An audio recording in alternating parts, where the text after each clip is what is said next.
वाह, बहुत ही heavy snow हो रही है और साथ ही विंड भी काफी तेज है। आप देख सकते हैं कि दोपहर का वक्त है, लेकिन ऐसा लग रहा है कि रात का समय है। कुछ नजर नहीं आ रहा, बहुत हैवी स्नो हो रही है।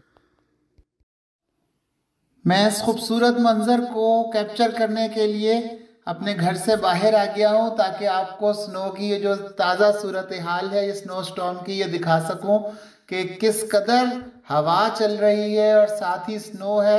बिल्कुल नज़र नहीं आ रहा और बहुत ही खूबसूरत मंजर है।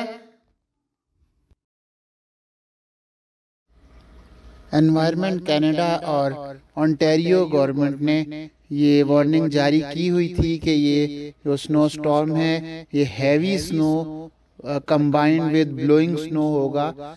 तो ये स्नो स्टॉर्म की वार्निंग जारी थी, लेकिन अभी मेरे इर्द गिर्द के कुछ शहरों में बात हुई है, ब्रैम्पटन, मिसिसागा, टोरंटो, वहाँ पर स्नो नहीं हो रही। लेकिन हमारे यहाँ लंदन, ओंटारियो में कल से जो स्नो का एक ज़बरदस्त सिलसिला शुरू हुआ है, सारी रात भी स्नो होती रही है और आज भी अभी दोपहर हो गई है और ज़बरदस्त स्नो जारी है। और ये ना रुकने वाला जो स्नो का सिलसिला है, इसकी वजह से सड़कों पर बहुत ज़्यादा स्नो जमा हो गई है। गाड़ियों की रफ्तार बहुत आहिस्ता है और अक्सर गाड़ियां स्नो में फंसी हुई भी नज़र आई हैं।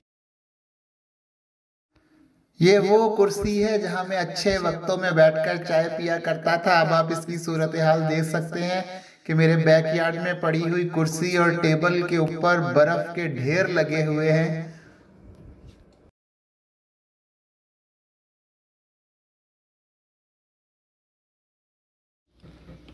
किसी शायर का ये खूबसूरत शेर याद आ रहा है कि एक बर्फ सी जमी रहे दीवारों बाम पर, एक बर्फ सी जमी रहे दीवारों बाम पर, एक आग मेरे कमरे के अंदर लगी रहे।